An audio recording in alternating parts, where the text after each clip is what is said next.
Hello, welcome to your third video on quantitative data.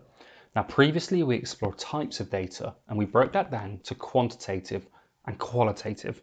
This video will focus on quantitative and your next video will focus on qualitative. So quantitative data essentially allows us to measure or compare data or information we gather. So some of these here are secondary, could be primary, but typically secondary types of research. So we could be looking at financial information, profit and loss, balance sheets, etc. And we could be measuring how we performed in 1 month to another, or the spring to the summer. And that can allow us to forecast future trends. So are we likely to keep increasing? Are we decreasing?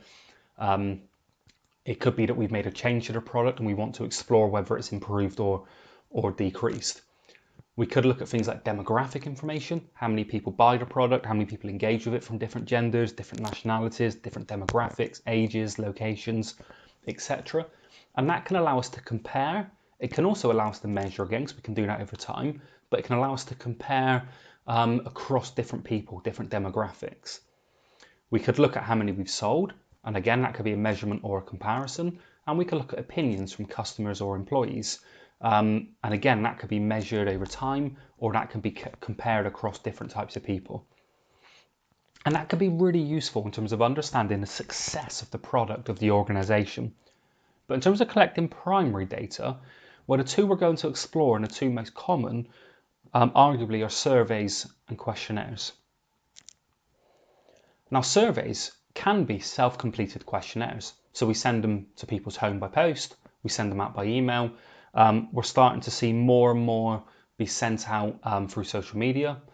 So they go on Facebook and then you complete it and then share it. So your friends will complete it. That's what we call snowball effect. So you send it on to a number of people who then send it on to more people.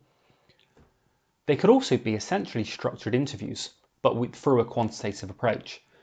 Through a quantitative approach, we essentially mean where they tick boxes or they circle answers. So it's still words, but by ticking a box, we can turn that into a number. So for example, how much do you like this product? Well, not much at one end.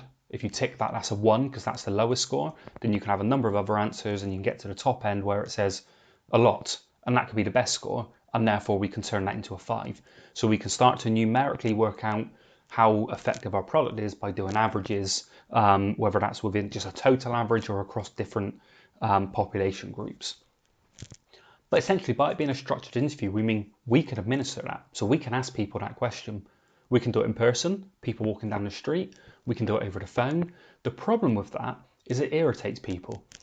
It's a bit of a waste of my time is some of the mindset. So people might get questionnaires through the post. They might throw them away.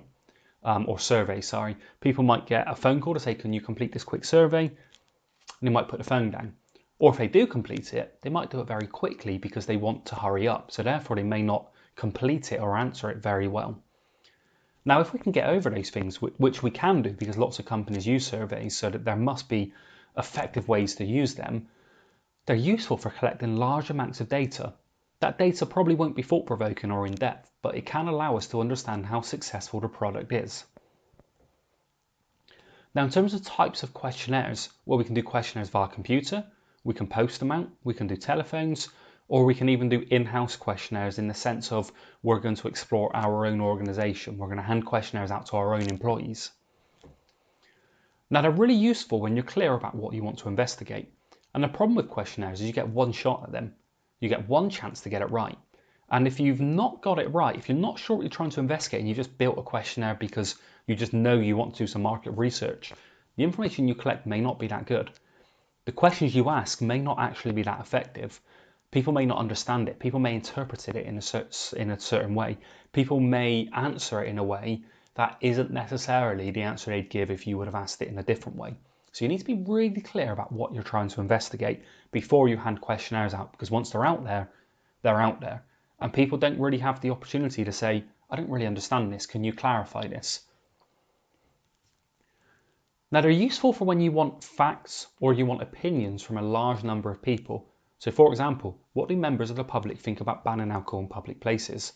Well, we can get what people think really quickly and get large numbers of that, and that's really good. We won't necessarily get the why people think that, but we will get lots of what they think. We could get some of the why, but we won't get a lot of it, and that will be very limited.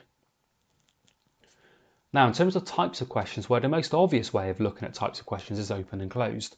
So a quantitative questionnaire or survey will be more likely to be a closed question, because with an open question, we're going to explore the why, the how, and that will give longer answers, and that lends itself more to a qualitative approach.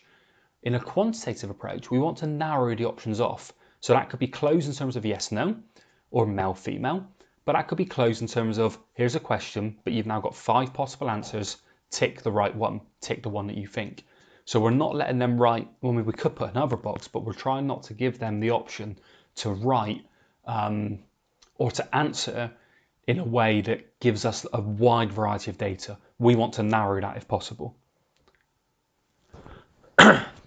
We could use a differential rating scale. So if we look at this, if we think about the top one, how modern is this house? Tick a 1 if it's very modern, tick a 7 if it's very old-fashioned, or it might be somewhere in the middle. We could do a Likert scale. So strongly disagree to strongly agree, or very unlikely to very likely. Again, we can turn that into a numerical answer. In this example, agree is a 4, strongly agree is a 5. So we've got a numerical answer for everything that we receive. But if we look at this question here, do you like fish and chips? The way that we set the potential answer up can really change the data that we gather. So we can give them a simple yes, no at the top.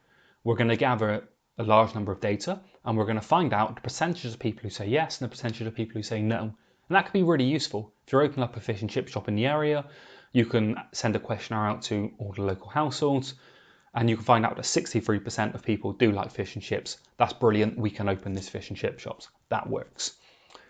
But you might want to give them a scale. So you might say, well, we still want to know yes and no, but we want to know how much. Because the people who tick a 10 are likely to turn up more often. The people who tick a 7 might turn up, but not very often. People who tick a 2, for example, probably will never turn up. So we want a numerical answer, but we want more options than just yes or no, because yes or no is essentially a 1 or a 2.